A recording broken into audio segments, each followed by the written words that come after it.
Hi, I am Sandra Ratkovic. I am a photographer from Berlin and I'm here in my hometown in the lovely Ernst Thälmann Park. So you might hear some birds and some trains. So that's the Berlin scenery and the Berlin sounds you will be hearing during this interview. Thank you very much, Leo Kelps, for inviting me to do this interview. He asked me to reply to 3 questions which he sent me, and so this is what I will be doing now.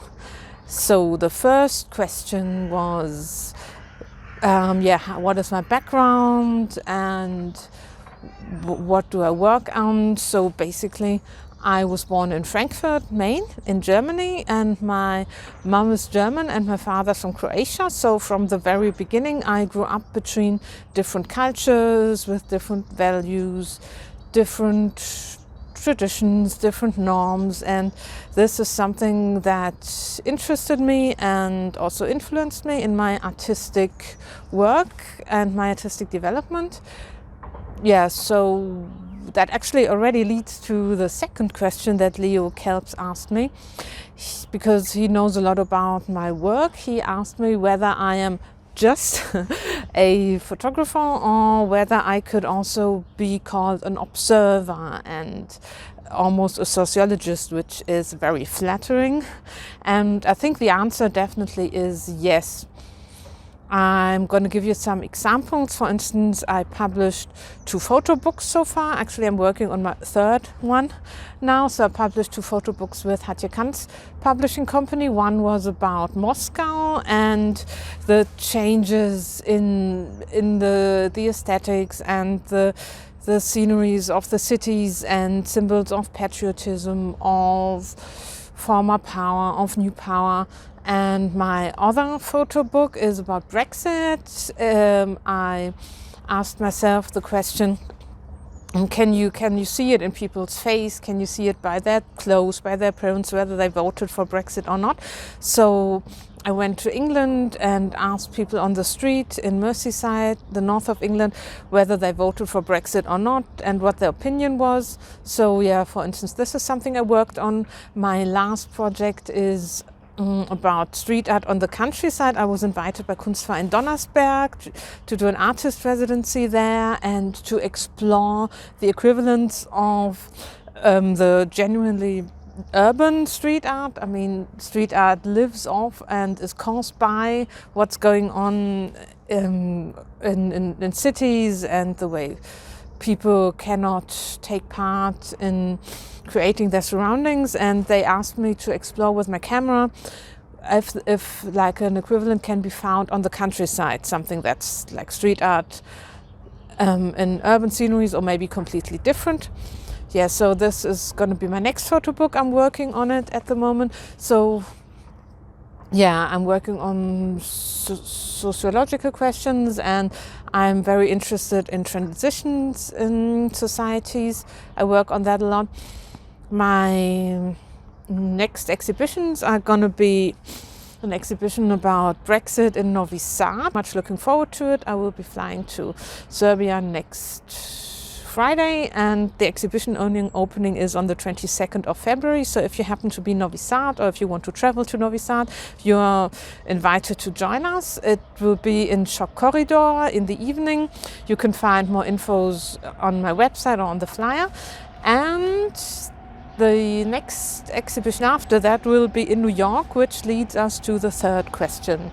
I have to tell you a bit about my friendship with Leo Kelps, the editor and publisher of this magazine.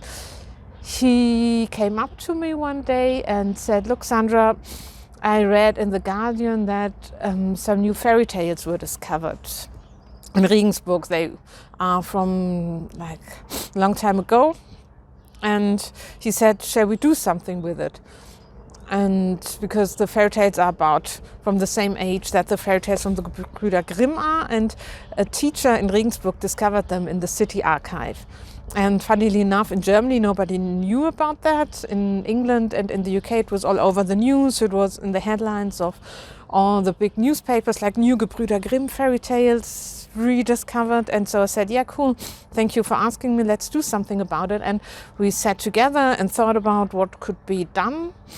and we came up with a concept for a very successful, thankfully, art project which we started. It's called Digital Fairy Tales. It's hard to pronounce.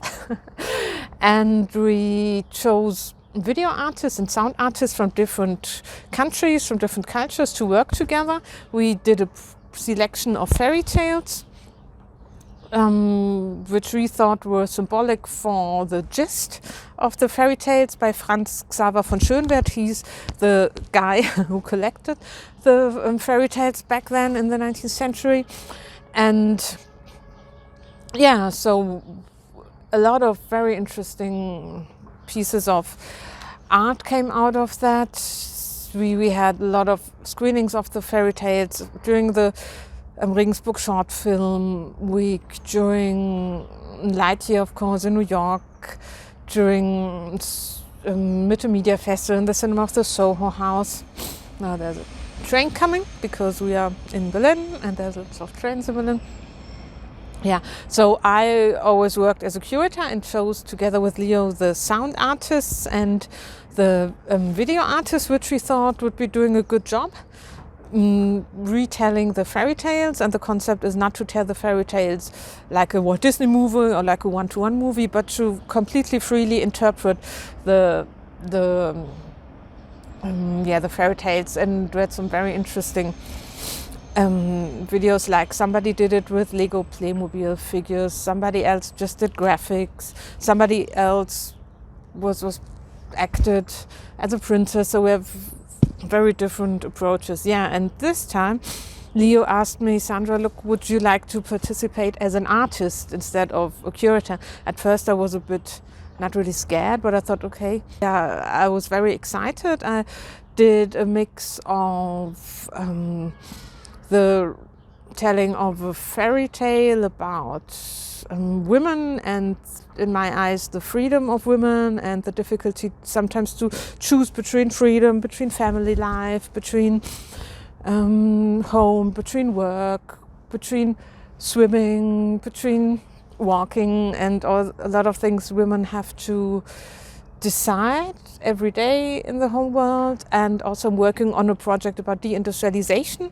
in Germany and in Serbia. And so I thought somehow this goes together, because I deal a lot with women workers in textile factories in Serbia and in Germany, in Wittenberge, Brandenburg. They were all places that suffered immensely from deindustrialization. And so I did a video artwork which I took in Wittenberge and in Berlin, and it is part of my series about deindustrialization, especially what it means to women workers.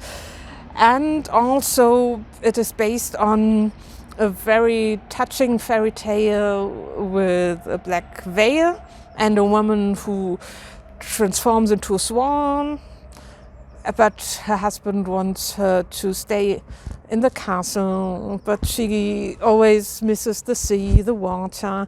Yeah, it's very interesting. I tried my best, and yeah, thank you for this opportunity. It was a very interesting experience for me to approach a project not as a curator but as an artist, because I'm mainly an artist, but of course as an artist you often curate things too, which also I think it's good. You shouldn't do it too often, but it makes you understand the other side. So sometimes it's good to be in somebody else's shoes, in my opinion. Yeah, so it was a very rewarding experience for me.